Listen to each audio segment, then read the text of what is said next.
5 ലക്ഷം കോടി രൂപ വകയിരുത്തി യുവാക്കൾക്ക് ഓരോ ജില്ലയിലും 10 കോടി വീതം വെച്ച് യുവ സംരംഭകരായി മാറാനുള്ള അവസരം ഒരുക്കുമെന്നാണ് ഇന്ത്യൻ നാഷണൽ കോൺഗ്രസ് വാഗ്ദാനം ചെയ്യുന്നത്.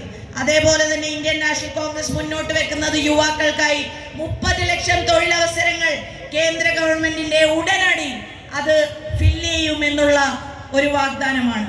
യുവാക്കൾക്കായി 1 വർഷം ഒരു അപ്രന്റീസ്ഷിപ്പ് എന്നുള്ളത് നിയമമാക്കുമെന്നുള്ളതും ഇന്ത്യൻ നാഷണൽ കോൺഗ്രസ് മുന്നോട്ട് വെക്കുന്ന വാഗ്ദാനമാണ്. പ്രിയമുള്ളവരെ, ഈ വാഗ്ദാനങ്ങളെ കുറിച്ച് കാരണം എന്താണെന്നറിയോ?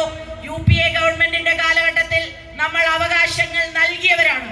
UPA ഗവൺമെന്റിന്റെ കാലഘട്ടത്തിൽ തൊഴിലവസരങ്ങൾ, തൊഴിലുറപ്പ് പദ്ധതി സാക്ഷാത്കരിച്ചെങ്കിൽ അത് നമ്മൾ നൽകിയ ഗ്യാരണ്ടിയും നമ്മൾ നൽകിയ അവകാശമാണ്.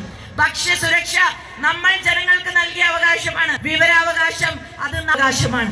ഈ അവകാശങ്ങളെല്ലാം നടപ്പിലാക്കിയ ആത്മവിശ്വാസത്തോടെയും ആത്മാർത്ഥതയോടെയും ഇപ്പോൾ നമ്മൾ പ്രതീക്ഷിച്ചിരിക്കുന്ന DK ശിവകുമാർ ഉപമുഖ്യമന്ത്രിയായിരിക്കുന്ന കർണാടകയിൽ അവർ പറഞ്ഞ, ജനങ്ങളോട് പറഞ്ഞ 5 വാഗ്ദാനങ്ങളും 5 ആദ്യത്തെ ക്യാബിനറ്റ് മീറ്റിംഗിൽ നടപ്പിലാക്കിയ ആത്മവിശ്വാസത്തോടു കൂടിയാണ് നമ്മൾ പറയുന്നത്. പ്രിയമുള്ളവരെ, ഈ ഒരു അവസരം നമ്മുടെയൊക്കെ ജീവിതത്തിൽ നമുക്ക് സ്വാതന്ത്ര്യ സമരത്തിൽ പങ്കെടുക്കാൻ കഴിഞ്ഞില്ല.